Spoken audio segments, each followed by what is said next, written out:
Berdasarkan Undang-Undang Nomor 30 Tahun 2009 tentang Ketenagalistrikan, bahwa setiap genset di atas kapasitas 200 kPa harus memiliki izin dari Dinas Energi dan Sumber Daya Mineral atau ESDM.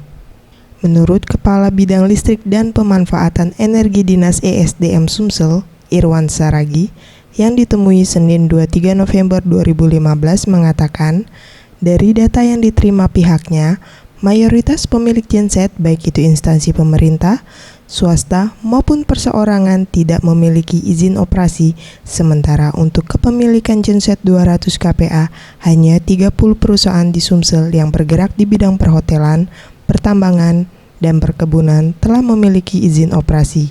Dan ia menegaskan, bagi yang tidak memiliki izin akan ada ancaman pidana 5 tahun dan denda 4 miliar rupiah.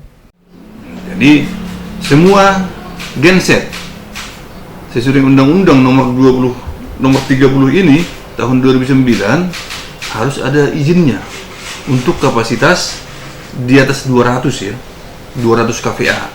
Ada izin itu adalah pidana dengan ancaman pidananya adalah 5 tahun dan denda 4 miliar. Sesuai Undang-Undang Nomor 30 Tahun 2009, kapasitas sampai dengan 25 kPa berupa laporan usaha penyediaan tenaga listrik untuk kepentingan sendiri.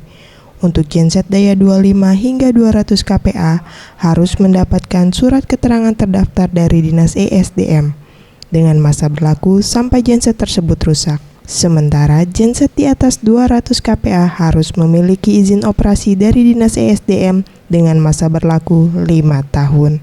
Mega Dwi Handayani, Ferry Jatinugroho, Sriwijaya TV.